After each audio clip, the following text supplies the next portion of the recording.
मंत्र पाठ। ओ सहना भवतु सहनौ भुनक्तु सह वीर्यं करवावहै तेजस्विनावधीतमस्तु मा विद्विषावहै। ओम शांति शांति शांति।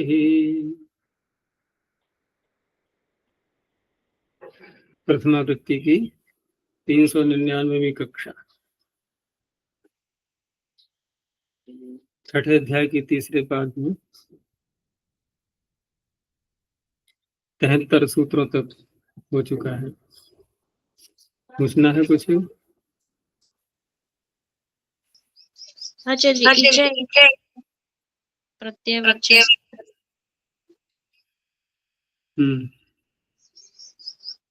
हम प्रत्यय न मानने पर श्रियम मन्यः इसमें और ध्रुवम मन्य केवल यंग वंग का केवल यंग वंग न होकर श्रियम मन्य है, ऐसा होता। हम आदेश करें लेकिन प्रत्ययवत न माने, श्रियम मन्य होता। हाँ, क्योंकि जो सूत्र इयंग कर रहा है वो अम और शस कह रहा है, तो शस के सानिध्य के कारण से वो अम भी द्वितीया का एक वचन लिया जाएगा। तो ये प्रश्न उठा सकता है ना कि वहां अम और शस कहा है तो अम ये ले लेंगे, शस द्वितीया का बहुवचन ले लेंगे। अगर हम इसको आगम के रूप में लेते हैं तो जैसे पीछे मुमागम किया गया था, यहाँ अमागम कर लें तो वहां पर शस के कारण से अम द्वितीया का एक वचन ही होगा। और वही कर रहा है यहाँ पर विकल्प से पियंग वाम शसो हो, है ना सूत्र। ये तो भ्रुवम नहीं, स्त्रियम की बात हो रही है ना, पहले हम स्त्रियम को देखते हैं कि वाम शसो से विकल्प करके इयंग हो रहा है, तो ये अम को ही मांग रहा है, अर्थात द्वितीया का एक वचन। तो ये तो यहाँ पर हो गया। और भ्रू में तो विकल्प है नहीं, वहां तो भ्रुवम मन्य उवंग हुआ ही है, तो वहां तो कोई बात नहीं है, उवंग हम अच पर रहते मान करके, क्योंकि अमागम है तब भी अच है, वो प्रत्यय है तब भी अच है, तो उसमें तो कर सकते हैं, लेकिन श्री में नहीं कर सकते, वो स्त्री में। और श्री में क्या था, श्री में भी स्त्री में कर सकते हैं, स्त्री में नहीं कर सकते। और गो में तो बनेगा ही नहीं, क्योंकि वो तो ओकार को जो आकार करता है वो उसी अम के पर रहते करेगा, द्वितीय का एक वचन।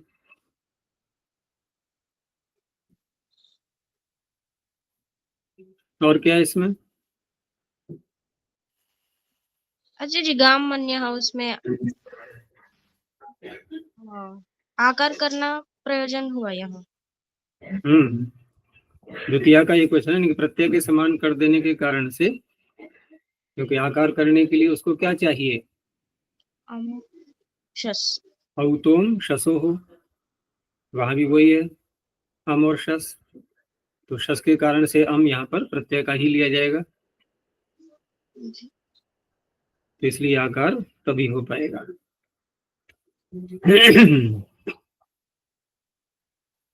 ऐसे ही नरम मन्या में भी अगर निरी को गुण करना है तो सर्वनाम स्थान चाहिए, सर्वनाम स्थान चाहिए तो प्रत्यय के समान बनाना होगा,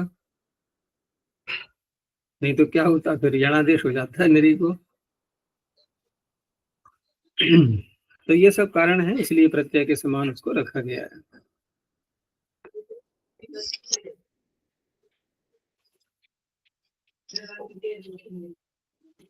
अच्छा जी, यहाँ अर्थ क्या होगा?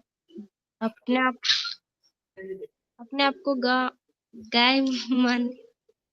हाँ, तो देखो, शब्द बनना एक अलग चीज है, शब्द तो बन ही जाते हैं, और बनने के बाद उनका व्याकरण का नियम क्या लागू होगा उसमें वो देखना होता है, क्योंकि ये तो हम बात मान के चल ही रहे हैं कि व्याकरण होता है शब्द प्रधान, अर्थ प्रधान नहीं होता है यहाँ पर। तो इस तरह के उदाहरण जो है वो, मतलब ऐसा यदि कोई कहता है तो फिर वहां व्याकरण का कौन सा नियम लगेगा। कोई कहता है नहीं कहता है वो अलग बात रही।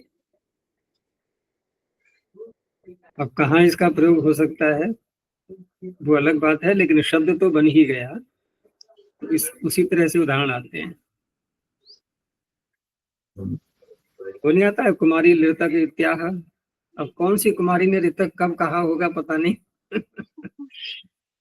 तो ऋतक की जगह ऋतक बोल दिया उसने। कि ऐसे अवसर कितनी बार आएंगे। कौन ऐसी कुमारियां हैं जो बच्चियां हैं जो ऋतक ऋतक बोलेंगी। फिर दूसरा उसका अनुकरण भी करेगा, ये भी तो बात है ना। अब कुमारी ने बोल दिया, दूसरे ने अनुकरण नहीं किया, तब भी कोई लाभ नहीं हुआ। संधि तो अनुकरण करने वाले के साथ में घटेगी ना, कुमारी थोड़ी संधि करेगी। जब वो अशुद्ध बोल ही रही है तो संधि करना न करना ये नियम वहां लागू नहीं होगा। वो तो अशुद्ध बोल ही रही है, लेकिन अनुकरण करेगा जो व्यक्ति तो उसका तो सही माना जाएगा, वहां पर संधि का नियम लागू होगा। तो लरी की गिनती फिर अचो में की गई, रिलिरिक। यही तो प्रश्न था वहां पर, लरी को आपने अच में क्यों रखा है। हम लकार में भी तो री की मात्रा लगा सकते हैं। तो वहां तो फिर दो वर्ण कहलाएंगे ना वो, लकार और रिकार। और रिलिरिक वाला लिरी लेंगे, ये एक ही वर्ण है, ये है लिकार। तो यही विषय था कि वहां पर क्यों इसको पढ़ा गया है। तो अच संधि करने के लिए कुमारीय लृतक इत्याह यण हो जाएगा यहाँ पर। दूसरा कह रहा है कि कुमारी लृतक ऐसा कह रही है। चलो आगे देखते हैं अब। तो नए के नकार का लोप किया गया, फिर नुडागम भी कर दिया गया। अब नए के नकार का लोप जब सामान्य रूप से विधान कर दिया, न लोपो न यहाँ, तो सर्वत्र प्राप्त होने लगा। तो उसका अपवाद सूत्र जो कि एक बने बनाए शब्द इसमें पढ़े हुए हैं उस रूप में आ रहा है। तो नभ्राण नपान नवेदा न सत्या नमुचि नकुल नख नपुंसक नक्षत्र नक्र नाकेशु सप्तमी बहुवचनांतम प्रकृत्या तृतीय वचनांतम। प्रकृत्या प्रकृत्या पीछे भी हम कई बार देख चुके हैं। जब भी ये शब्द आता है तो इसका तात्पर्य है यथावत स्थिति बने रहना, जैसा है वैसा बने रहना। तो इसमें जो शब्द हैं इसी इनमें सब में न दिखाई दे रहा है प्रारंभ में। तो ये जो न है ये नए समास करके जो न आता है वही है ये, बस उसके लोप का यहाँ पर अभाव दिखाया गया है। न लोपो नया से प्राप्ति होती है सर्वत्र। तो पहला शब्द इसमें नभ्राट। अर्थ यही हो जाएगा, इन सारे शब्दों में प्रकृति भाव रहता है नए का। तो नभ्राट में भ्राजरी धातु, और भ्राजरी धातु से यहाँ पर क्विप प्रत्यय करेंगे, क्योंकि प्रत्यय कोई नहीं दिखाई दे रहा है तो क्विप प्रत्यय होता है। तो भ्राज भास भाष दीप नहीं, भ्राज भास भाष विद्युतोर्जी, वही था ना, भास भाष दीप वो अलग सूत्र है। धुर विद्युतोर्जी प्री जु ग्राव स्तुव क्विप, इससे क्विप प्रत्यय हो जाएगा। और फिर नए समास जब करेंगे तो न भ्राजते ऐसे विग्रह करते हुए अर्थ दिखाते हुए न भ्राजते जो दीप्त नहीं होता है। यहाँ तो स्पष्ट अर्थ है, यौगिक अर्थ हैं इनके। तो न भ्राट होना चाहिए था, अब भ्राट। तो क्विप प्रत्यय के बाद जो कार्य होना है वो तो सुप्रत्यय आएगा बाद में, जकार को शकार करेंगे वृश्च भ्रश्य सूत्र से, और फिर झलाम सुनते ये सब कार्य होकर के नभ्राट बन गया। ऐसे ही आगे है नपात। तो नपात में पा धातु जो कि रक्षण अर्थ में आ रही है उसको लेना है। जो रक्षण अर्थ में आएगी उस पा धातु को लेंगे। तो न पाती इति नपात, क्या अर्थ हुआ इसका, ये क्या है, ये पात में ता कहाँ से आ गया तकार। यहाँ ऐसा भी नहीं कि कोई प्रत्यय कर लें और तुकागम कर लें। तो लट लकार लाएंगे, ठीक है ना, पाती, लट लकार ला करके लट के स्थान पर क्षत्रि, क्षत्रि का बचा अत, टप आएगा लेकिन उसका लुक हो जाएगा क्योंकि ये पदादिगण की है। तो पा अत पा इस तरह से बन गया। अब न के साथ में जो है उसका न को जोड़ा गया तो न पाती थी, नपात जो रक्षा नहीं करता, तो अपात न हो करके नपात बना रहा ये।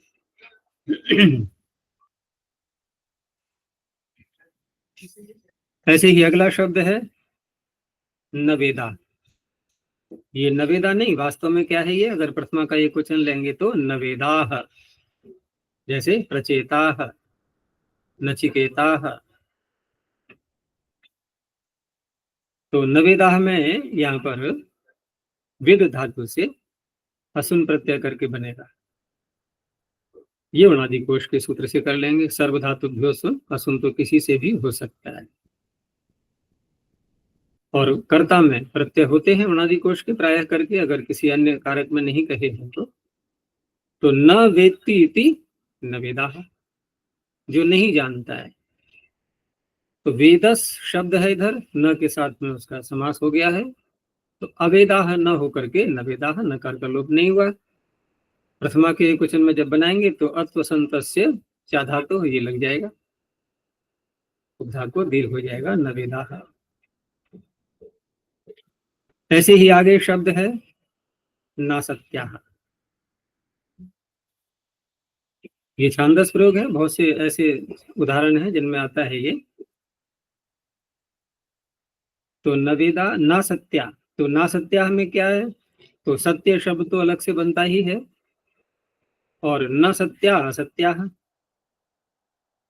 न के साथ में जब समास किया गया तो पहले तो बनाया हमने असत्य, असत्य तो बना ही लिया, यहाँ तो नकार का लोप कर दिया।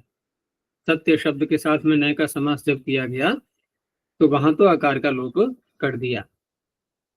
अब एक निषेध और जोड़ा गया, एक शब्द और भी आएगा आगे ऐसा, नाक, वहां भी डबल निषेध है। एक वाक्य आता है कि दुर्बद्धम सुबद्धम भवति, दो जगह बांधो तो वो ज्यादा प्रबलता से बंध जाता है। यहां भी दो जगह नकार लगाया जा रहा है। जब किसी गुण को प्रबलता से कहना होता है, किसी बात को प्रबलता से कहना होता है, तो वहां पर फिर दो बार इस प्रकार से नए समास करते हैं। अब यहाँ पर यदि हम मात्र इतना ही कहते हैं कि सत्य, तो उतना उसका महत्व नहीं हो पा रहा है इतना। तो पहले तो सत्य का उल्टा कर दिया असत्य, अब कह रहे हैं कि असत्य है ही नहीं बिल्कुल भी, न असत्य। अब इस अवस्था में क्या होना चाहिए था, नलोपन यहाँ लगा करके तस्मानुडची लगता, तो क्या बनना चाहिए था, अनसत्याः। तो इस तरह से न होकर के न के साथ में समास किया असत्य का, तो लोप नहीं हुआ उसका, नासत्याः। अर्थात जो व्यक्ति असाधु नहीं है, अर्थात निश्चित रूप से जो साधु हैं, जो अच्छे स्वभाव वाले हैं, क्योंकि सत्य का अर्थ यहाँ पर बोलेंगे सत्सु साधु, सत्य या सत्सु साधवः बहुवचन में सत्याः, न सत्याः असत्याः, फिर न असत्याः नासत्याः।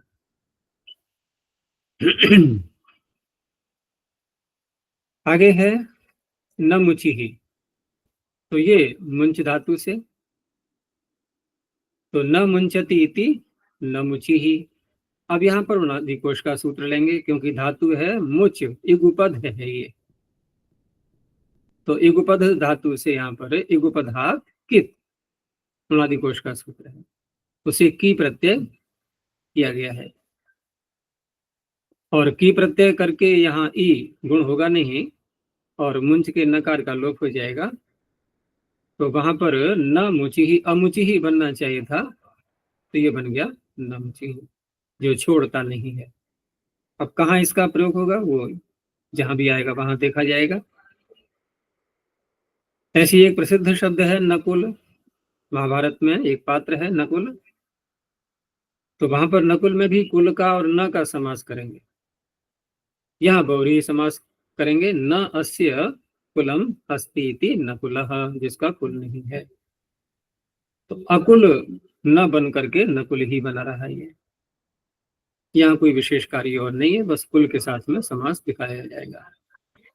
अच्छा जी, उपधात के थे ये सर्वधातुभ्य इन से इन प्रत्यय आ रहे हैं।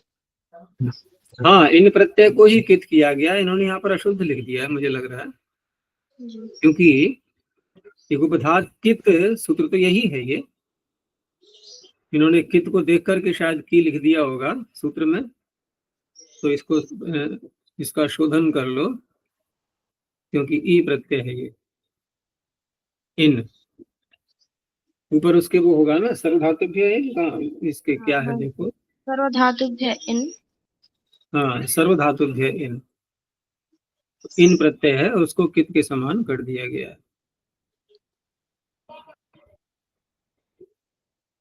आगे शब्द है नख, नाखून को कहते हैं।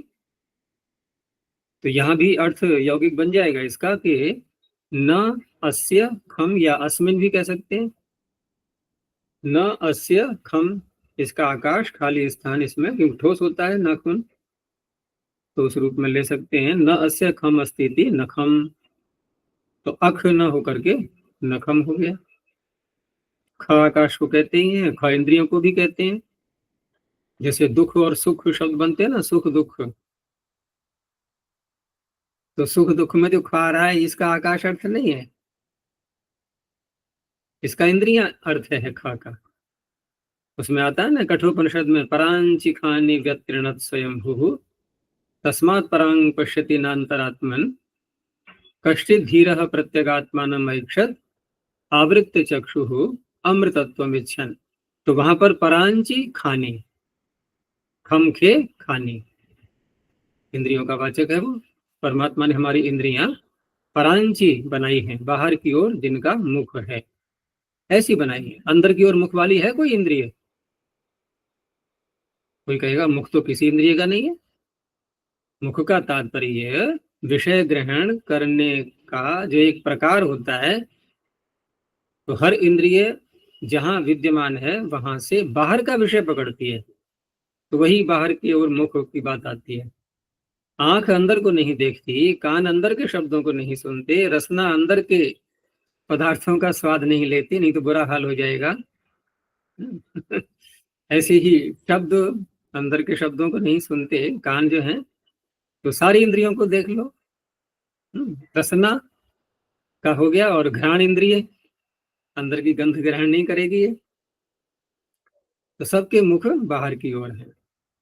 त्वचा भी बाहर का स्पर्श करती है, परांची खानी, तो वही ख शब्द यहाँ पर है, लेकिन ये आकाश का वाचक होगा।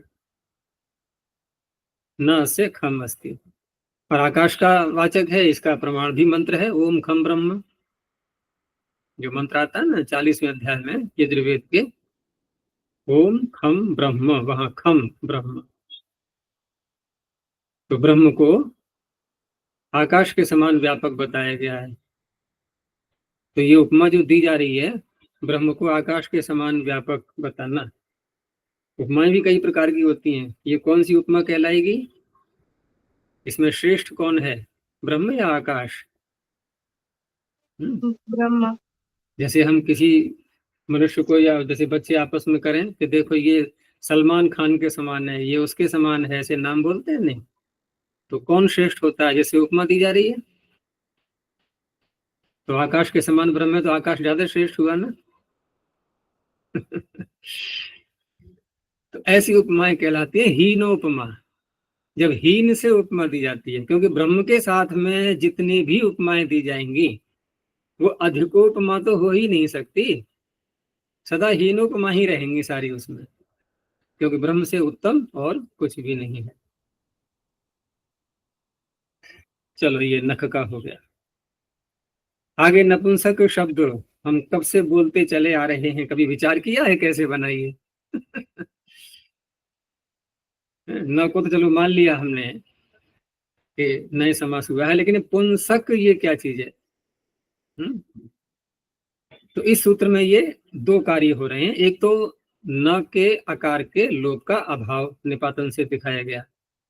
दूसरा इसमें स्त्री और पुंस दोनों शब्दों को मिलाकर के जो बनेगा स्त्री पुंस, उसके स्थान पर पुंसक ये आदेश भी निपातन से माना जाएगा। क्योंकि जब इसका विग्रह करेंगे अर्थ खोलने के लिए, तो नपुंसक का अर्थ हुआ कि न स्त्री न पुमान, न तो स्त्रीत्व धर्म उसमें दिखाई दे रहा है, न पुंसत्व धर्म दिखाई दे रहा है। तो उस अवस्था में स्त्री और पुंस इन दोनों शब्दों के स्थान पर पुंसक आदेश करना होगा, और नए समास जो साथ में आएगा उसमें आकार का नकार का लोप का अभाव दिखाना होगा, तब बनता है ये नपुंसक शब्द। ऐसा नहीं है कि क प्रत्यय कर लिया है हमने, वो आदेश ही है पुंसक।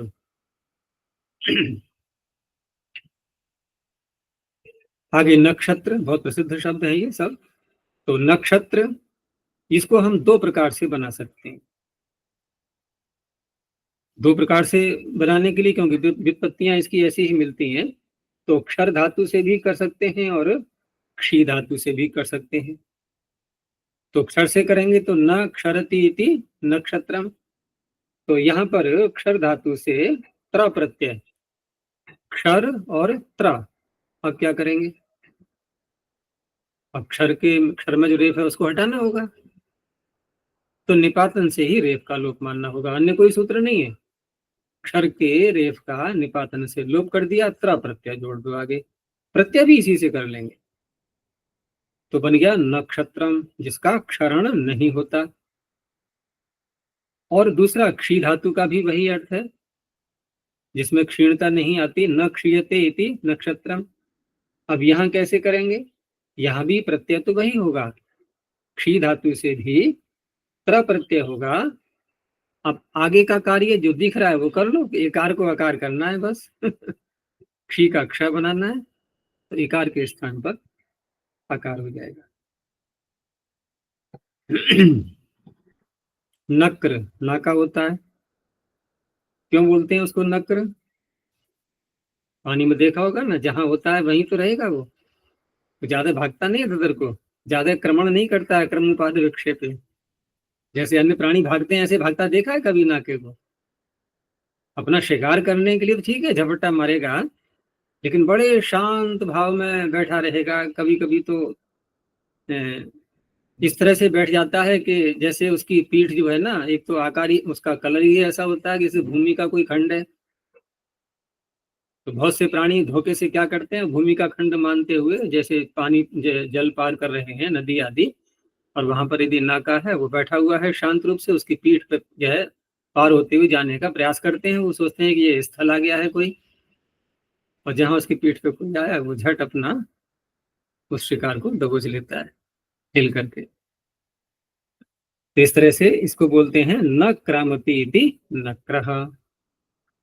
अब यहाँ प्रक्रिया क्या करेंगे? तो क्रम धातु है तो ड प्रत्यय करके ही बनाना होगा, ये तभी बन पाएगा, और नकार के लोप का अभाव दिखाना होगा।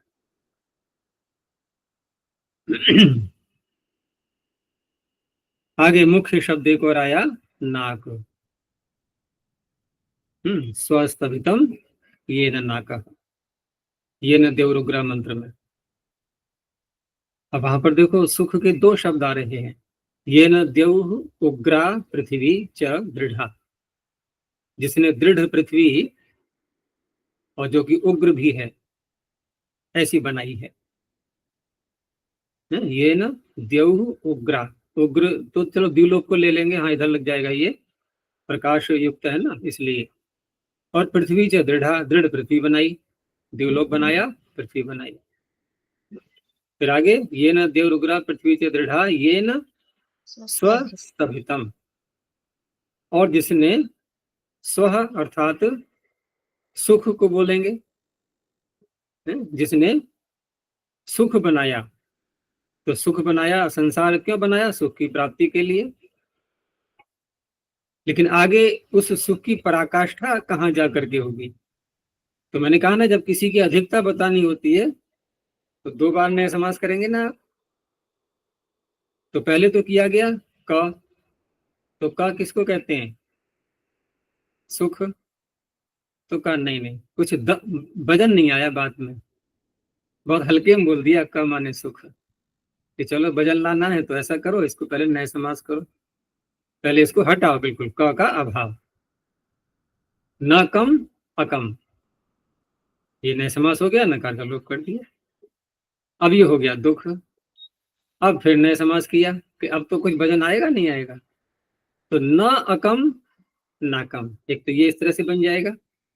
और बहुरी भी कर सकते हैं कि ऐसा स्थल, अब कोई स्थान का वाचक होगा फिर वो जब बहुरी करेंगे, तो ये तो केवल मुक्ति का जो सुख है उसका वाचक बन जाएगा, न कम अकम, न अकम ना कम। और बहुरी ही करेंगे तो न अस्मिन अकम अस्ति, जिसमें दुख है ही नहीं, क्योंकि अकम का दुख हो गया ना, का भाव अक दुख हो गया वो तो नाक का अर्थ हो गया मुक्ति का लोक। और मुक्ति का लोक कहाँ है? ये 3 लोक तो सुने हमने, पृथ्वी लोक, द्युलोक, अंतरिक्ष लोक, ये किधर को है? कौन सी दिशा में पड़ेगा ये? वहां का टिकट बुक कराया जाएगा ना फिर। तो ये मुक्ति का लोक ब्रह्म ही है, ये सारा ब्रह्म जो व्यापक है यही मुक्ति का लोक है। ऐसा नहीं है कि जिन जीवात्माओं की मुक्ति हो जाती है तो विशेष विमान के द्वारा उनको कहीं भेजा जाता है अलग, कि जाओ भाई तुम्हारा यहाँ स्थान है रहने का, अब 31 नील वर्षों तक यहीं रहते रहो, ऐसा नहीं है भाई। वो तो इतने स्वच्छंद हो जाते हैं ना कि इच्छा मात्र से कहीं से कहीं, कहीं से कहीं। उनके लिए ऐसा भी नहीं है कि कोई समय लगता है कि भैया इतने किलोमीटर दूर हमें उस लोक में जाना है तो इतना समय तो लगेगा, कि नहीं, बस इच्छा मात्र करनी है, ईश्वर तुरंत अब कौन से वेग से कितने किलोमीटर प्रति घंटा से पहुंचाएगा वो गणित लगाते रहना तो मुक्ति लोग जो है न अस्मिन न कम, वहां दुख लेश मात्र को भी नहीं है। अब ये अर्थ निकलेगा फिर, क्योंकि प्रबलता से बात कहनी है ना, अब जिसमें लेश मात्र भी दुख नहीं होता, केवल सुख ही सुख है। क्योंकि संसार कैसा है? ये दुख मिश्रित सुख है यहाँ पर, और वहां दुख का लेश भी नहीं है तो ये अच्छा, नाक का अर्थात सुख है और ना का अक है। अक सुख के अभाव होने से दुख है, ये तो निश्चित नहीं है ना। और क्या है फिर? जब हम का अभाव बता रहे हैं? कुछ भी नहीं है, सुख भी नहीं है, दुख भी नहीं है। ऐसा नहीं होता है, ऐसा होता ही नहीं है। कोई ऐसा स्थान बताओ हमें जहाँ प्रकाश भी नहीं है, अंधकार भी नहीं है, तो हम मान जाएंगे कि देखो ये रहा आचार्य, देखो यहाँ ना प्रकाश है ना अंधकार है वो कौन सा स्थान है? या तो सुख है या दुख है। ठीक है, अपने जीवन में हम ऐसा अनुभव करते हैं कि एक सामान्य अवस्था आती है, हम शांत बैठे हुए हैं, लेकिन वो शांत जो है ना, वो शांति जिसको बोलते हैं, वो सुख ही होता है। शांत बैठे हैं इसका अर्थ है सुख अनुभव हो रहा है, हल्का हल्का। कम होना है वो एक अलग बात हो गई, नहीं तो क्यों बोलते हैं ओम शांति शांति शांति? वो शांति वही है। वो आता है ना उसमें कठोपनिषद में, मुंडकोपनिषद में, नित्यो नित्यानाम चेतना चेतना नाम एको बहुनाम यो विदधाति कामान तमात्मस्थम ये पश्यन्ति धीरास तेषाम शांति शाश्वती नेतरेशम। तो शांति का तात्पर्य वहां वहीं पर है, वह शांत अवस्था ही तो है एक। तो शांत अवस्था वो सुख की ही अवस्था है, वहां उथल पुथल नहीं है, रजोगुण की प्रवृत्ति वहां पर नहीं है।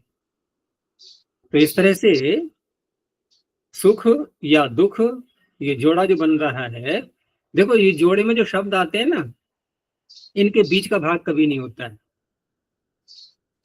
जोड़े में जो शब्द आते हैं, जब सुख दुख हमने बोला, प्रकाश अंधकार बोला, तो इसका जीवन मरण बोला, तो इसका तात्पर्य क्या है? अब जीवन मरण का बीच का क्या होगा? कोई कह देगा कोई जीवात्मा घूम रहा है, एक शरीर छूट गया है, दूसरा मिला नहीं है, अभी पेंडिंग अवस्था में चल रहा है ये, पेंडिंग लिख करके आ रहा है जैसे कंप्यूटर में लिख के आ जाता है पेंडिंग बीच की अवस्था हो गई। बीच की अवस्था वो हम कह तो रहे हैं व्यवहार की दृष्टि से, लेकिन वो उसके लिए बेकार है, वो उस जीवात्मा के लिए वो उसके लिए बिल्कुल अनुपयोगी है। तो अनुपयोगी है तो उसका महत्व ही क्या रहा फिर? अच्छा तो जी, और एक देवयान भी होता है ना बीच में, थोड़ा सुख, जैसा मुक्ति का थोड़ा अनुभव। वो तो एक आंशिक वाली बात होती है, आंशिक भी मुक्तियां होती हैं। और वहां पर जो योग दर्शन में आता है ना कि प्रकृति लय योगी, सब शब्द सुना होगा। एक तो होता है वैसे कि जो हम साधना के द्वारा पूरा प्राप्त करते हैं, और एक प्रकृति लय भव प्रत्यय और विदेह प्रत्यय सुना होगा ना, भव प्रत्ययो विदेह प्रकृति लया नाम, ये जो सूत्र आता है वो एक अलग विषय बन जाएगा। कहने का तात्पर्य है कि कभी कभी कुछ पुण्यों का सुख अनुभव करने के लिए, कुछ आंशिक समय के लिए, कुछ थोड़े समय के लिए भी परमात्मा हमें शरीर से मुक्त रख करके और कुछ आनंद का अनुभव कराता है, ऐसा कुछ लोगों का विचार है। लेकिन ये सब सारे सिद्धांत, ये सारी बातें ऐसी हैं कि हमेशा विवादास्पद ही रहा करती हैं। पूर्ण निर्णय इनका ठीक प्रकार से नहीं हो पाता है, क्योंकि महर्षि दान ने उस पर कोई विशेष चर्चा की नहीं है। और योग दर्शन के व्यास भाष्य में जो मिलता भी है, वहां पर सबसे अधिक बड़ा जो भाष्य है ना, वो इसी सूत्र पर है। इस पर जो है और भी एक सूत्र। तो कुछ विषय ऐसे भी हैं योग दर्शन में व्यास के भाष्य में, जिनको कुछ विद्वान प्रक्षेप भी मानते हैं वहां पर। तो पूर्ण प्रामाणिकता इसमें नहीं आ पाती है। लेकिन हमारे सामने जो एक सर्व सिद्धांत, सर्वमान्य सिद्धांत है, वो तो है ही इतना कि बंधन और मुक्ति, जिसको हम मुक्ति कह रहे हैं, जो वेदांत दर्शन में भी जिसकी व्याख्या की गई है, तो वो तो पूर्ण मुक्ति वाली अवस्था, वो तो आती ही है, वो तो अनिवार्य है। और वो सर्वमान्य है, जिसकी अवधि वही 31 नील 10 खरब 40 अरब वर्ष मानी गई है। अर्थात सृष्टि और प्रलय का जो चक्र है, ये 36,000 बार तक हो जाता है। और एक चक्र का तात्पर्य हुआ 8 अरब 64 करोड़, 4 अरब 32 करोड़ का दुगना। सृष्टि का काल भी और प्रलय का काल दोनों जुड़ जाएंगे ना, दिन और रात। जैसे हम 24 घंटे बोलते हैं, 24 घंटे में न तो केवल दिन है न केवल रात है, दोनों मिला करके बनता है। और उसको बोलते हैं फिर एक दिन, दिन कह के बोल देते हैं, रात्रि को भी मिला दिया उसी में। और कोई आक्षेप करे वहां पर कि ये जो वस्त्र लाए हो आप, क्या दिन के, कितने दिन पुराना है? 1 महीना पुराना है, 30 दिन पुराना है। तो 30 दिन पुराना है, अच्छा, अब वो 12 घंटे से गुणा करेगा उसको, कि आपने दिन ही तो बोला था, रात तो बोली नहीं थी। तो व्यवहार में दिन का तात्पर्य पूरा रात्रि मिला करके। तो जैसे परमात्मा, जैसे जीवात्मा के जो है ना, ये हम दिन और रात गिनते हैं, परमात्मा के भी गिने जाते हैं। अब परमात्मा कितने वर्ष का हो गया, हिसाब लगाते रहना। उसका दिन क्या होता है? सृष्टि। सृष्टि। और रात्रि होती है प्रलय। तो दोनों को मिलाकर के एक दिन बना ना उसका, सृष्टि और प्रलय। अब कितनी सृष्टि प्रलय हो चुकी है अब तक? पहली सृष्टि कब हुई थी? पूछना किसी से। हमारा जो पौत्र है ना, वो यही प्रश्न करता है कि दादाजी एक प्रश्न का उत्तर दे दो आप मुझे, ये कौन सा, कि पहली सृष्टि कब हुई थी? तो जब भी मिलेगा यही प्रश्न करेगा कि पहली सृष्टि कब हुई थी। ये आपने उत्तर नहीं दिया आज तक मुझे कभी। अब पहली सृष्टि बताएंगे तो उसको पता है कि अगला प्रश्न क्या, उसको पता है कि ये अगला प्रश्न क्या बनेगा इसका। उससे पहले क्या था फिर? बस हो गया, यही उलझन आएगी। अब उससे पहले क्या था? भाई उससे पहले क्या माना जाएगा? प्रलय तो मानी जाएगी फिर। अब प्रलय कह दी तो फिर उससे पहले क्या था? कि तो फिर पहली सृष्टि कहाँ हुई है? तो इस प्रश्न का जो है ना उत्तर कभी नहीं हो सकता। इसीलिए क्या बोला जाता है, प्रवाह से ये अनादि है। चलो इधर ही आ जाओ मुड़ करके, अब नहीं तो बहुत दूर निकल जाएंगे यहाँ से। तो न अस्मिन अकम इति नाकम, जिसमें अकम लेश मात्र भी नहीं है। लेश मात्र मैंने इसलिए कहा कि जब दो नए लगाते हैं तो अर्थ में प्रबलता आ जाती है।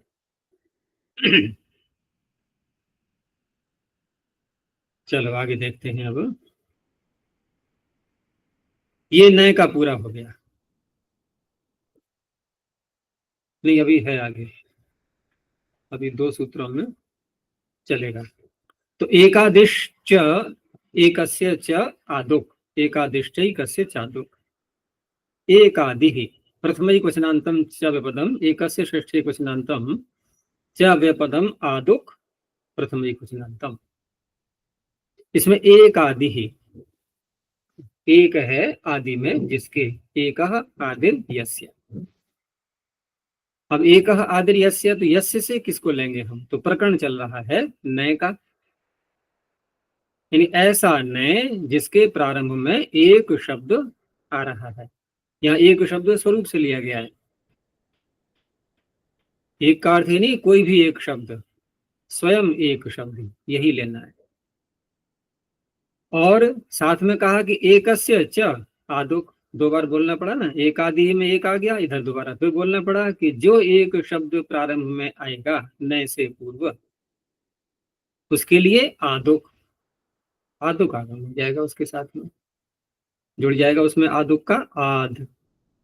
तो एक आदिर नय प्रकृत्या भवति, मुख्य कार्य तो यहाँ पर नय का प्रकृति भाव करना था, लेकिन एक कार्य और हो गया कि एक शब्द को आदुक आगम भी कर दिया गया, एक शब्द से च आदुक आगमो भवति।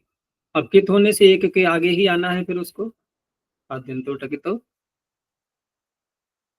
तो जैसे हम विंशति 20 बोलते हैं, और 19 को कहने के लिए हमने दो प्रकार देखे थे अब तक, या तो हम कहें नव दश अथवा एकोनविंशति, यही तो दो बोलते चले आ रहे हैं अब तक। लेकिन ये भी एक प्रकार है, ऐसे भी कह सकते हैं कि 20 संख्या नहीं बन पा रही है। क्यों नहीं बन पा रही है, कि एक की कमी आ रही है उसमें, वो एक 20 नहीं बनने दे रहा है। इसको ऐसे कहा जाएगा 20 नहीं है ये, क्यों, एक के कारण से। तो कारण में तृतीया कर लेते हैं, तो एक न विंशति, बस एक की कमी रह गई है। और अगर 18 कहना होगा तो वहां ये भी तो कह सकते हैं कि दो द्वाभ्याम नविंशति। लेकिन ऐसे बन तो बहुत सारे जाएंगे, लेकिन प्रयोग नहीं मिल पाते इस प्रकार के। इसका मिल जाता है क्योंकि आदुक आगम भी तो कर रहे हैं ना इसमें। तो इस तरह से यहाँ पर समास जो किया गया है न का, ये तो विंशति के साथ में किया गया है ना, न विंशति ही, लेकिन न से पूर्व हम एक शब्द को और ले आए। अब ये सूत्र आ गया कि ये जो नय आपका है यहाँ पर, ये एक पूर्व वाला है, इसलिए अब इसमें आप नलों को नया नहीं लगा सकते, ये इसने घट दिया निषेध। चलो ठीक है।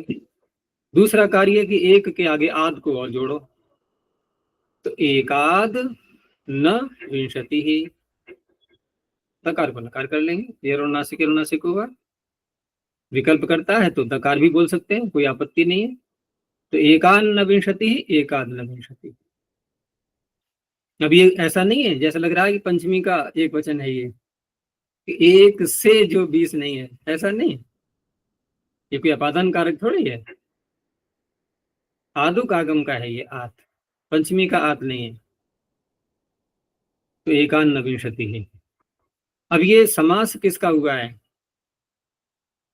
समास तीनों का ही माना जाएगा अब ये, क्योंकि यहाँ तृतीया लाए ना हम एक न, तो तृतीया तत्पुरुष समास को पहले करेंगे, नविंशति ही अविंशति ही, ऐसे बोलना चाहेंगे हम।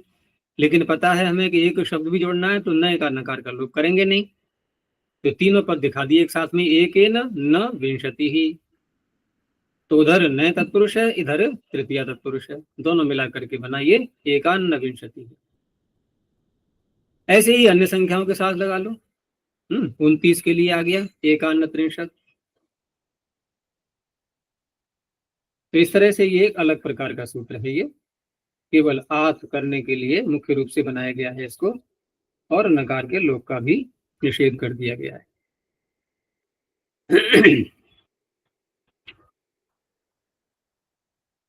चलो आगे देखो, नगो प्राणेश्वन्य तरस्याम, नगः प्रथमैकवचनान्तम अप्राणेषु सप्तमी बहुवचनान्तम अन्यतरस्याम सप्तम एकवचनान्तम।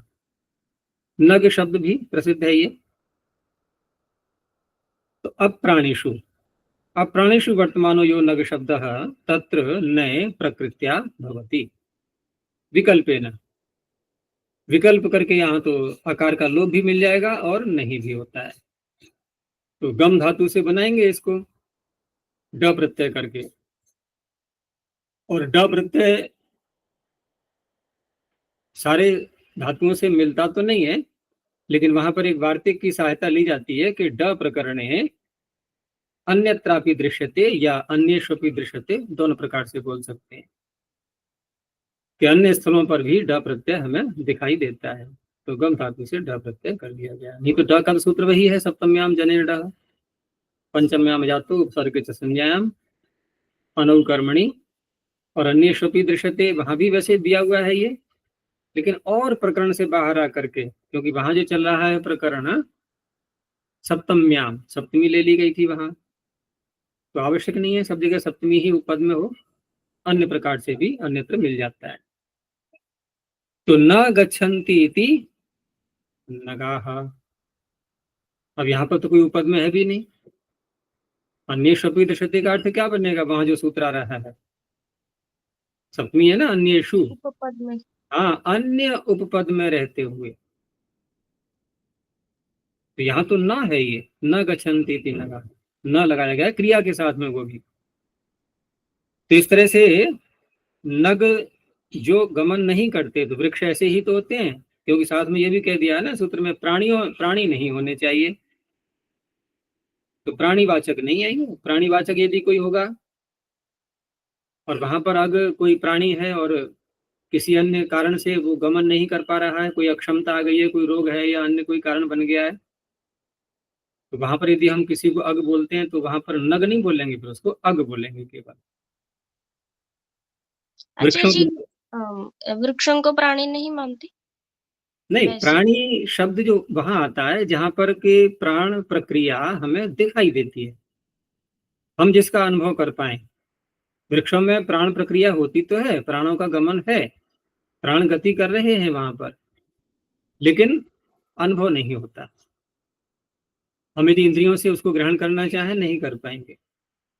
लेकिन अन्य जितने प्राणी हैं जिनको हम चल प्राणी कहते हैं, जंगम, वृक्षों कहते हैं स्थावर, दो भाग होते हैं सृष्टि के। सृष्टि का तात्पर्य यहाँ पर जीवों की सृष्टि, सारी सृष्टि नहीं, जो निर्जीव पदार्थ है उनको अलग कर दो, जीवों की सृष्टि के दो भाग, एक स्थावर और दूसरे जंगम।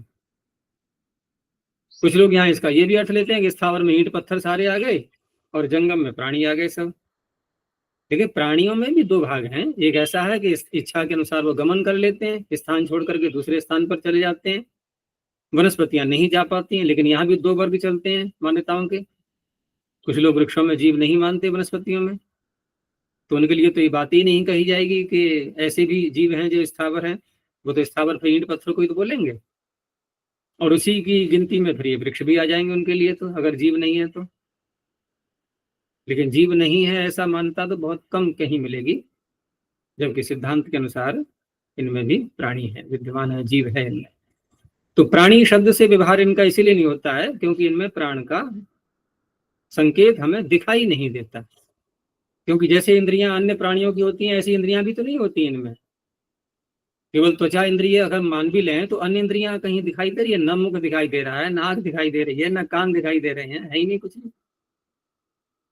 अन्य प्राणियों में इतना तो है कि चलो सारी इंद्रियां नहीं तो कुछ तो दिखती हैं, सारी इंद्रियां सब में नहीं दिखाई देती हैं। जो चौपाई पशु हैं उनमें तो दिख जाएंगी, लेकिन बहुत से कीड़े मकोड़े रेंगने वाले हैं उनमें सारी इंद्रियां नहीं दिखाई देंगी। अब मच्छर को देखना कहाँ पर उसके कान है, कहाँ आंख है, कहाँ नाक है, ढूंढते रहो।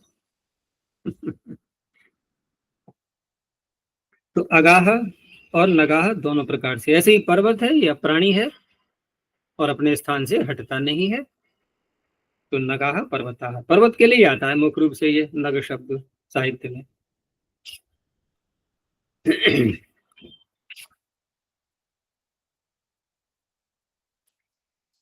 आगे सहस्य सह संज्ञायाम, अब ये एक स का प्रकरण प्रारंभ हो रहा है। ये पहले सह के स्थान में करेंगे, फिर समान के स्थान में करेंगे।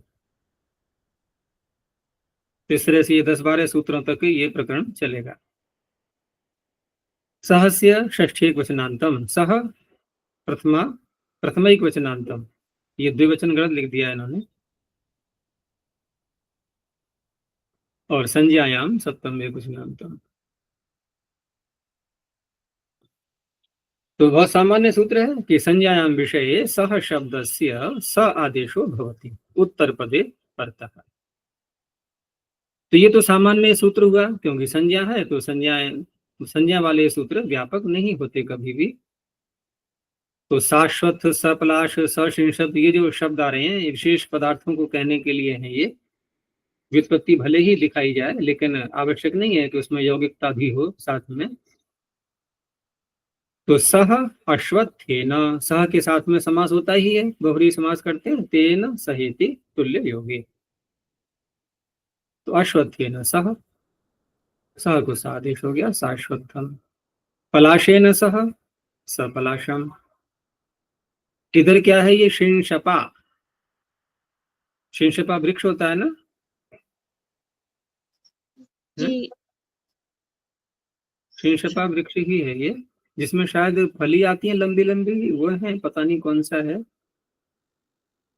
तो यहाँ जब विग्रह करेंगे, तृतीया लाएंगे, तो तृतीया में क्या बनेगा, शिंशपा ही बनेगा। जैसे सोमपा का क्या बनता है, सोमपा सोमपौ, सोमपाह सोमपौ सोमपाह, सोमपाम सोमपौ सोमपह, फिर तृतीया में सोमपा, इस तरह से। तो सह शिंशपा वर्तते सशिंशपम।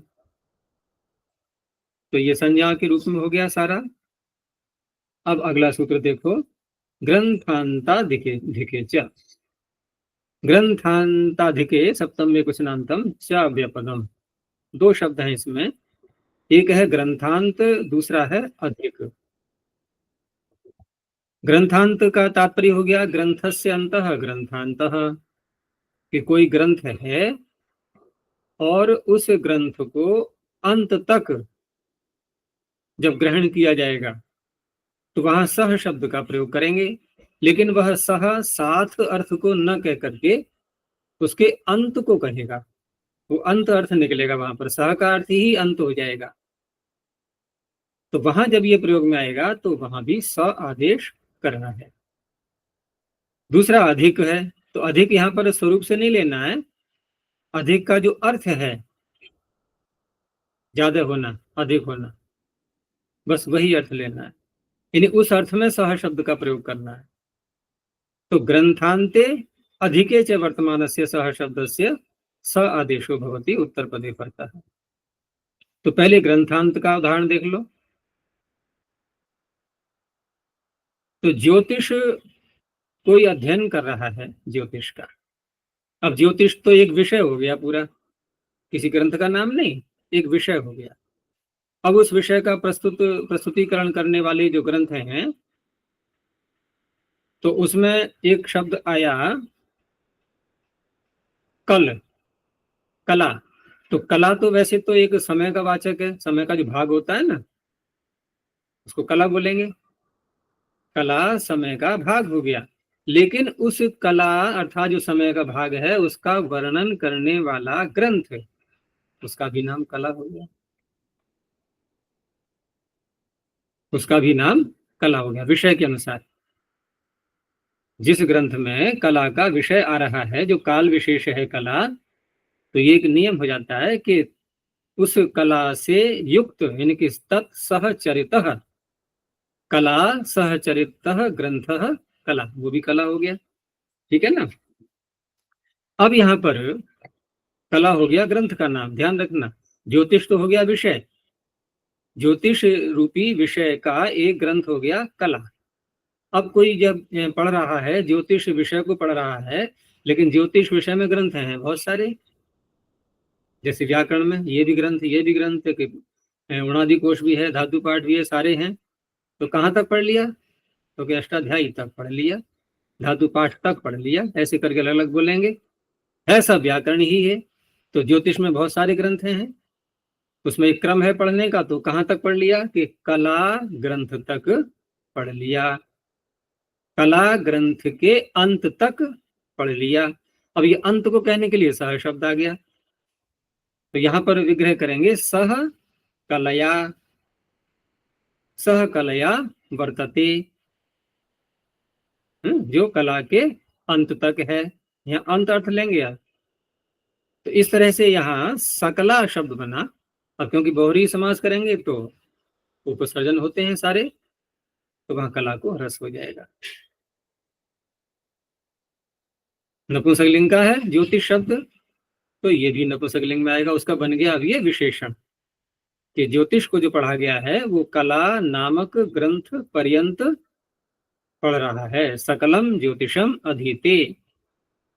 अब यहाँ वो अर्थ नहीं है सकल का जो लेते हैं हम संपूर्ण, कि संपूर्ण ज्योतिष को पढ़ रहा है। देखो ना, बिल्कुल ही उल्टा अर्थ हो जाएगा, विपरीत पहुंच जाएगा अर्थ। संपूर्ण नहीं, कला ग्रंथ तक पढ़ा है बस उसमें। हाँ, कला पूरा हो गया है। ग्रंथस्य अंत ग्रंथांत, ग्रंथ का अंत हो गया यहाँ पर। अब आचार्य ज्योतिषम ज्योति है ना, ज्योति ज्योतिषी ज्योतिष, ज्योतिष शब्द है, उसका रूप चलाएंगे ज्योति ही ज्योतिषी ज्योतिषी, ज्योति ही ज्योतिषी ज्योतिषी। ये तो हो गया मूल शब्द का रूप। अब यहाँ पर ज्योतिष शब्द से हम स्वार्थ में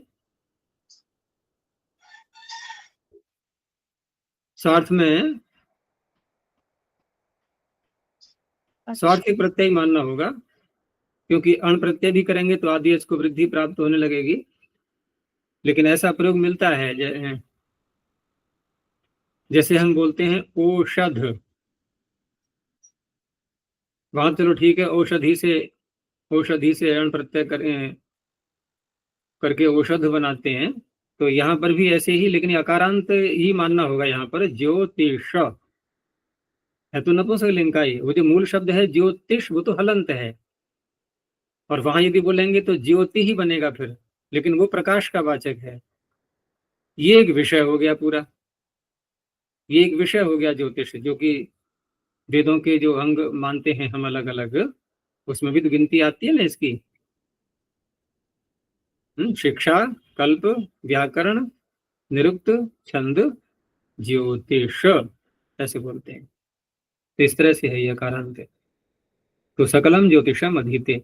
अब ज्योतिष के विषय में मुहूर्त ग्रंथ भी आ गया एक।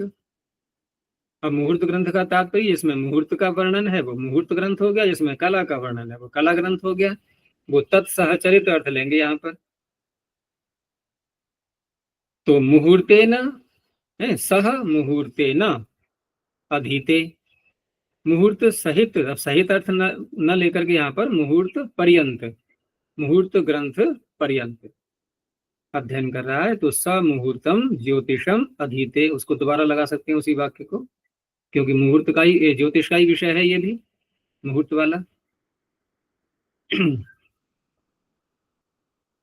आगे दिया है फिर अधिक अर्थ में, ये तो इसका हो गया ग्रंथांत का। तो अधिक अर्थ में फिर यहाँ पर सद्रोणा खारी। अब यहाँ क्या अर्थ करेंगे हम? खारी तो हो गया, ठीक है, मन है। लेकिन यदि हम सामान्य रूप से ये अर्थ ले लें कि द्रोण सहित खारी, तो द्रोण सहित खारी का भी वही भाव निकलेगा लगभग, कि खारी भी है और द्रोण भी है साथ में, तो हो गया ना अधिक। इस तरह से यहाँ पर जो सूत्र आगे आ रहा है एक, अव्ययी भावे चाकाले। तो अविभावे चाकाले भी इसी प्रकार की बात बोलेगा, लेकिन वो अव्ययीभाव समास कहेगा। तो इसलिए यहाँ जो उदाहरण दिखाई दे रहे हैं ना, ये सब बहुरी समास करके जो दिखाए गए हैं वो इसीलिए दिखाए गए हैं। यद्यपि यहाँ पर अगर हम अविभाव समास भी करेंगे तो उस रूप में करेंगे, यहाँ दोनों प्रकार समास हो सकता है। क्योंकि अविभाव समास करेंगे तो कालवाचक भी शब्द हैं साथ में, ये कला और मुहूर्त कालवाचक ही तो है ये। और वहां कहा गया है अकाले, अविभावे च अकाले, इसलिए कालवाचक का उदाहरण यहाँ दिया गया है। कालवाचक से भिन्न यदि लाएंगे तो वही सूत्र कर देगा स आदेश फिर अविभाव समास में, अविभावे च अकाले।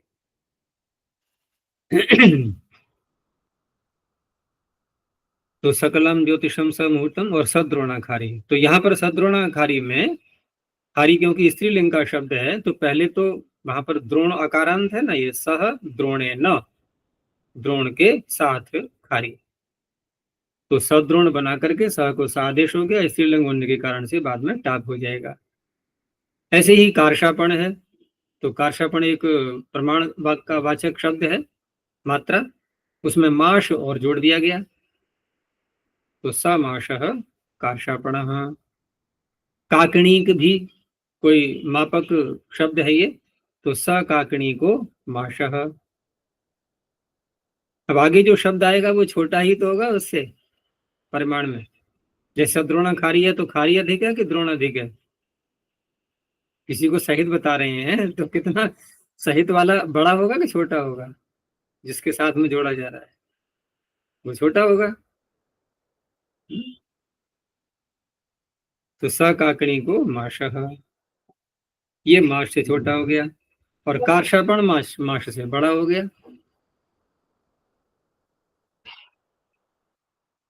तो इस तरह से यहाँ पर तेन सहित तुल्य हो गए, यहाँ समास करेंगे इससे।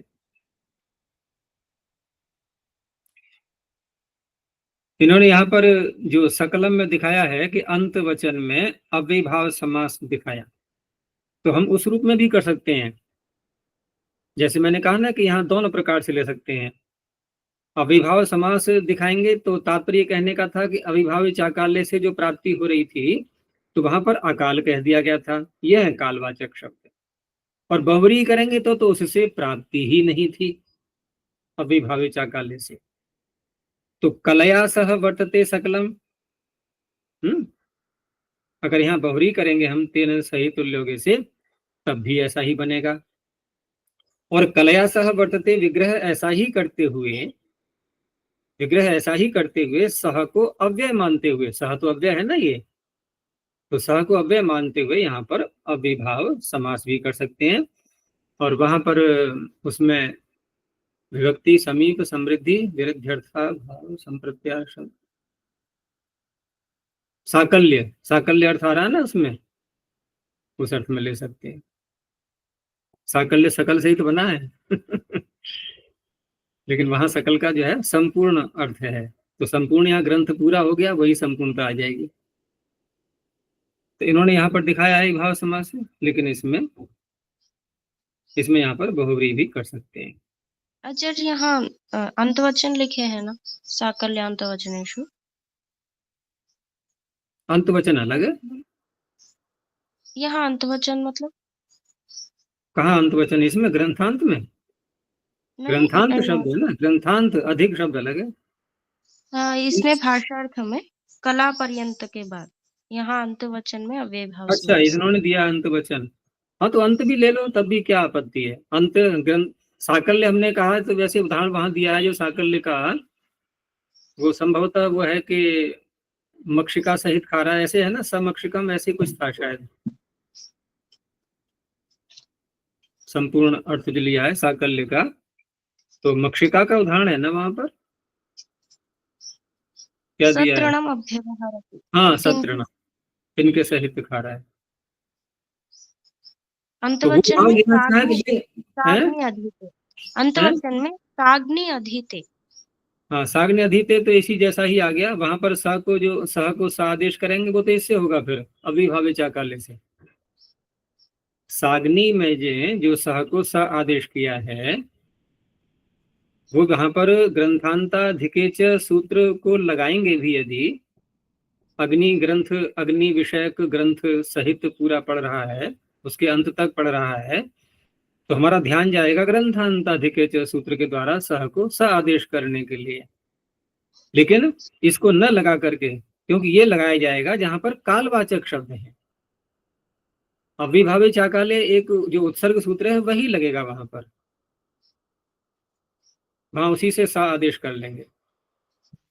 तो इस तरह से यहाँ जो मैंने कहा ना कि सकलम बनाने के लिए हम अंतवचन में भी उस अर्थ में भी कर सकते हैं अव्ययीभाव, और साकल्य अर्थ में भी ले सकते हैं इस तरह से कि संपूर्ण ग्रंथ तो आ ही गया है उसमें, और संपूर्ण ग्रंथ आ गया है तो उसका अंत भी हो गया, दोनों बातें घट जाती हैं उसमें। संपूर्ण ग्रंथ पढ़ रहा है अगर तो अंत हो ही गया उसका, अंत तक नहीं पहुंचेंगे तो संपूर्णता कहलाएगी कैसे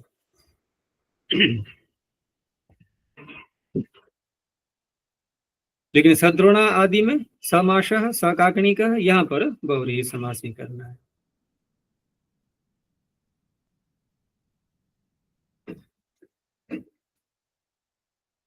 आगे है द्वितीय चानुपाख्ये, द्वितीय सप्तम एकवचनांतम च व्यपदम अनुपाख्ये सप्तम एकवचनांतम। यहाँ जो शब्द है अनुपाख्य, तो अनुपाख्य में नए समास किया गया है, न उपाख्य अनुपाख्य। उपाख्य का तात्पर्य उपाख्यायते प्रत्यक्षतः उपलभ्यते, इस अर्थ को लिया गया है यहाँ सूत्र में कि उपाख्य का तात्पर्य है जिसका प्रत्यक्ष हमें उपलब्धि होती है, और जिसकी प्रत्यक्ष उपलब्धि नहीं होती है, प्रत्यक्ष प्रमाण से जो नहीं जाना जाता है, उसको फिर कौन से प्रमाण से जानते हैं? अनुमान प्रमाण से। तो अनुमान प्रमाण से जानेंगे तो उसे कहते हैं अनुमेय। तो उपाख्य में जब नए समास कर दिया गया अनुपाख्य, तो अनुपाख्य का अर्थ हो गया अनुमेय, अनुमान से जानने योग्य है, प्रत्यक्ष से जानने योग्य नहीं है, तो ये हो गया अनुमेय अनुपाख्य। अब रही बात कि जो द्वितीय शब्द आ रहा है सूत्र में, तो द्वितीय और प्रथम, प्रथम कहते हैं प्रधान के लिए, मुख्य है जो प्रथम है वो, और द्वितीय कहीं प्रतियोगिता होती है तो नंबर 2 पे आता है, वो प्रधान थोड़ी होता है, वो मुख्य नहीं होता है। एक को गोल्ड मेडल मिला और एक को कौन सा मिला? दूसरा कौन सा होता है? सिल्वर। हाँ, सिल्वर मिला, वो नंबर 2 पे आ गया। तो द्वितीय का तात्पर्य हो गया अप्रधान, जो प्रधान नहीं है वो अप्रधान, यह है तात्पर्य द्वितीय का। और द्वितीय में जो आ रही है वो सप्तमी आ रही है, तो उत्तर पदे का बनेगा ये विशेषण। तो इस तरह से, और उसी का विशेषण है ये अनुपाख्य, यानी अनुपाख्य द्वितीय उत्तर पद, अनुमेय अप्रधान उत्तर पद परे रहते। तो अनुपाख्ये अनुमेये द्वितीय उत्तर पदे परतः सहस्य स आदेशो भवति। अनुपाख्य का अर्थ हो गया अनुमेय और द्वितीय का अर्थ हो गया अप्रधान, उसके परे रहते सह को स आदेश। अब उदाहरण में स्पष्ट होगा, जैसे साग्नि कपोता, कपोत अर्थात कबूतर। तो कबूतर के विषय में कहा जाता है कि कबूतर का जो मांस होता है बहुत ही उष्ण प्रकृति का होता है, बहुत गर्म।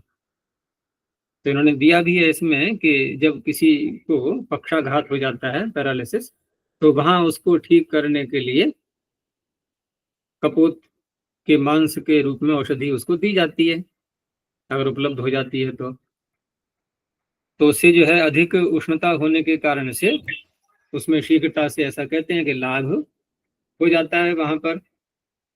लेकिन वो अग्नि क्या हमें प्रत्यक्ष दिखाई देती है? वो तो अग्नि एक प्रकृति है उसकी। हम अन्य पदार्थों में भी देखते हैं ना, भोज्य पदार्थों में, कि ये किस प्रकृति का है, कि शीत प्रकृति का है, उष्ण प्रकृति का है, ये सारी बातें। तो क्या वहां छूने से ठंड का अनुभव होता है या छूने से गर्मी का अनुभव होता है? नहीं। ऐसे ही यहाँ पर है। अब यहाँ पर कैसे करेंगे, इसको कैसे घटाएंगे?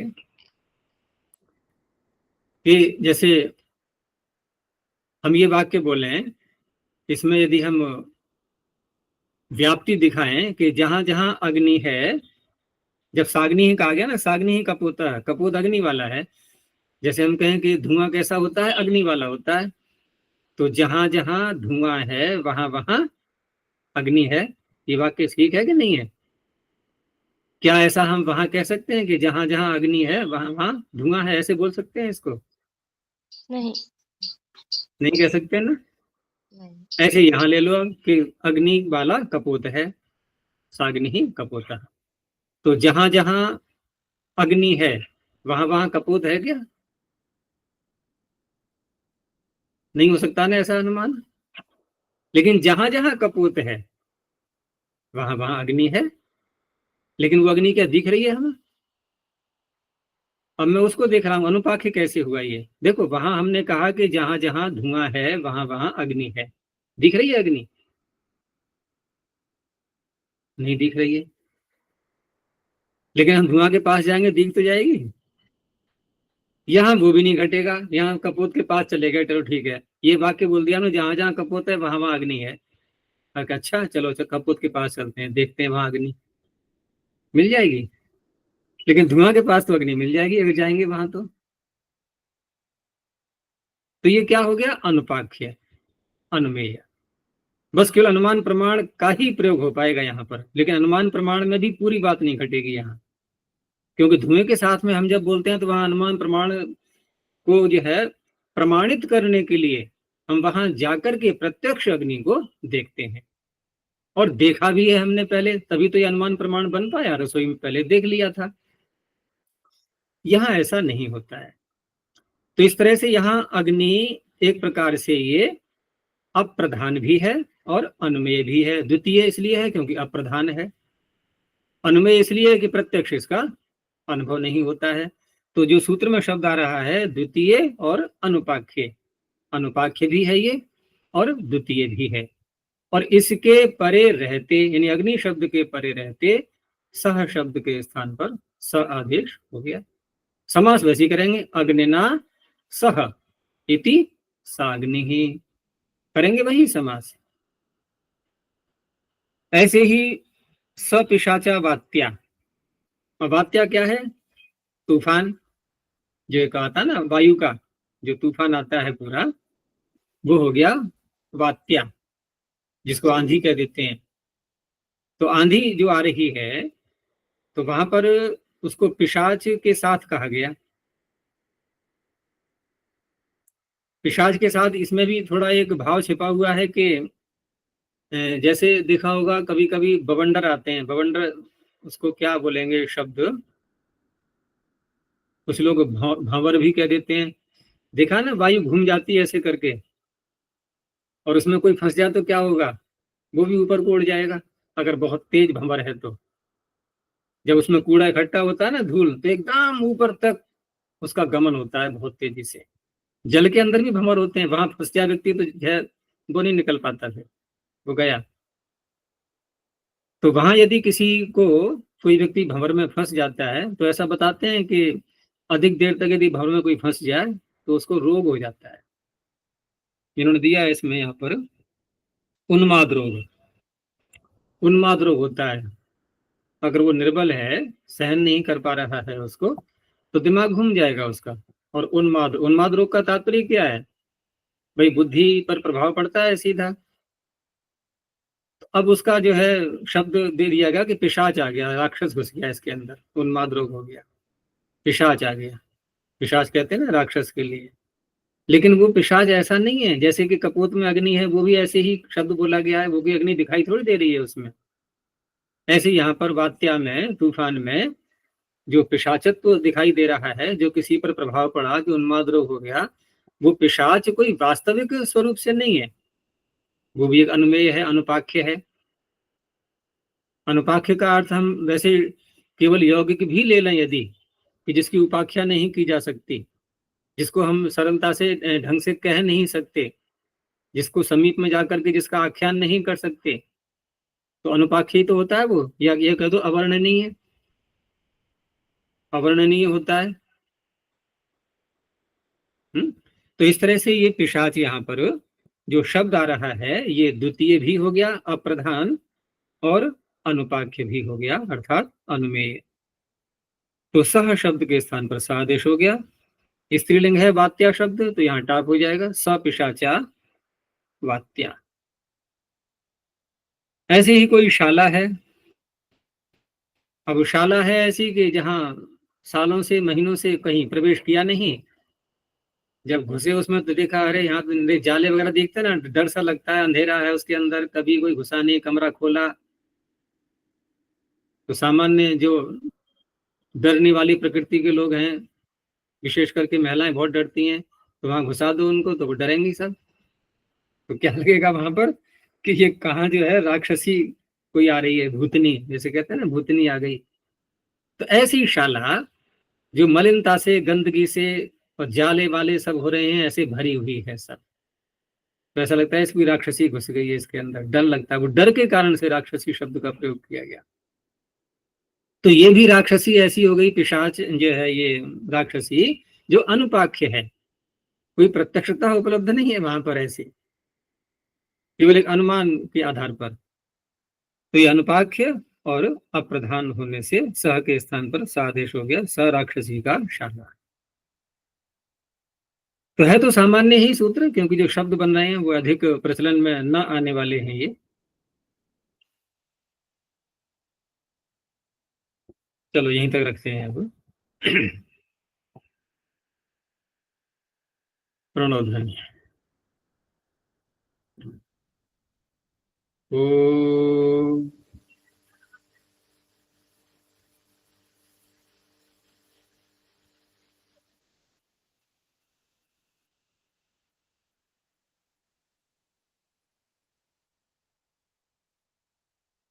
ओ